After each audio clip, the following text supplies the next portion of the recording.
Generation of critics and film connoisseurs. Bell's films have been called an unsentimental, almost depressing awareness of poverty and its consequences. Here to tell us about Bell is film critic Mick LaSalle. Mick, this guy sounds terrific. This guy was great, absolutely great. This is one of the great talents of the silent and early talkie era. Nobody knows about him. He's had a reputation as being a good filmmaker. Everybody knew that he was pretty good, but nobody saw his movies. It was just by his reputation at the time. But starting in the last few years, people have been seeing his films. They're getting revivals, and they are just wonderful. I mean, and this is an American director with the elan of a European director, but with specifically American concerns.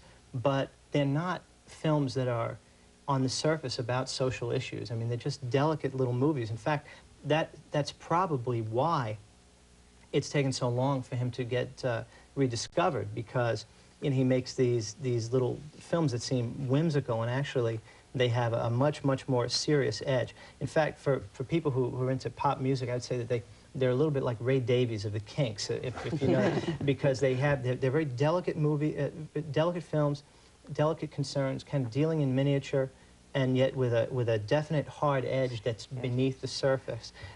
Okay, let us take a look at one of Monta Bell's silent films. This one is entitled, it's a classic, entitled Upstage.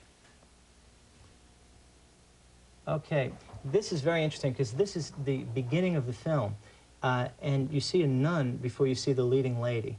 This is taking place in Penn Station in New York, and so you have this kind of cute little intertitle. But look what goes on now. She goes up to the newsstand there, and she's buying a Vogue. And here's the nun just looking at her, and she buys it. This could happen, any time, any place. And then she leaves, and this is the leading lady. But look where the camera stays. Huh. It stays on the nun, and she goes away, and then we come back to the nun, and watch this. To me, this is a quintessential Bell moment. This is, he had a great sensitivity to unguarded moments of longing. And so look at that. This is, a pretty young nun looking at this possibility for her life. That's terrific. And keep in mind, this is the beginning of a movie, which it's such a strange opening, and then goes away, and that's it. And then it follows the Norma Shearer character. Now, what I love about that is that this is, it's like an aspect of life, this aspect where you're kind of defenseless and out of yourself and looking, and something that you'll forget about, maybe think about once, maybe before you go to bed, and then think about it. It goes out of your life forever. These moments are characteristic of his films. And After Midnight, which is going to play on the same bill with Upstage, there's a moment where a scrub woman is cleaning up in a nightclub at the end of end of a crazy night, and she's a real decrepit-looking scrub woman, and she picks up a corsage and smells it and puts it on. Or in Lady of the Night, very simple. A beam of light comes through a shade, and a guy is just playing with the light in his hand. And what's also beautiful about Bell is that if this was von Stroheim or somebody, these nice features would be in there. It would be their own personality, but they'd be doing these little touches. But you'd be getting hit over the head with a hammer. You better notice it. Nick, why are they so obscure? What triggered the revival is what I was wondering. How come we haven't heard about him before? Well, let's see. What did trigger the revival? I would say that two things happened. One thing happened in, I believe it was in '93. John Borman, the director, happened to see Upstage, and he wrote an article about it.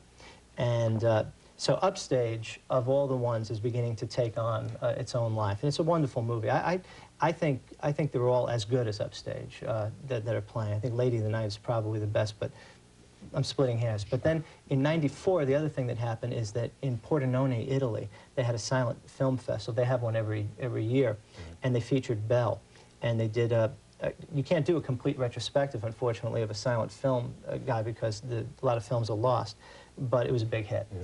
Tell us a little bit about his era. When did he make films? Oh, yeah. And who were his leading performers? Okay, well, he made films between around 23 and 32, 33. I mean, I think he made one in 36 and one in 40, but after about 32, 33, he was just about finished.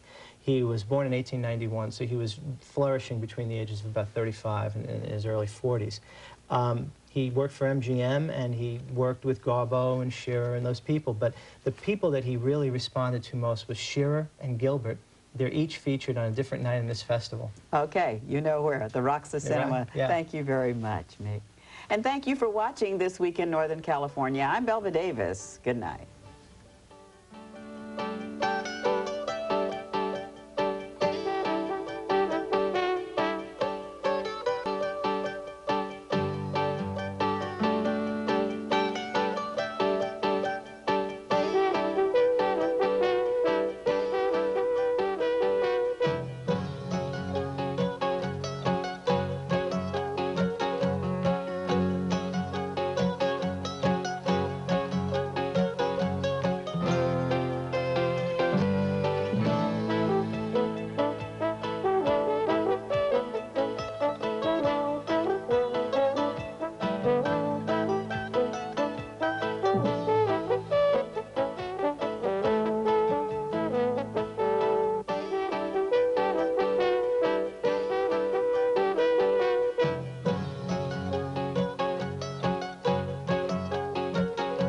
Production and broadcast of This Week in Northern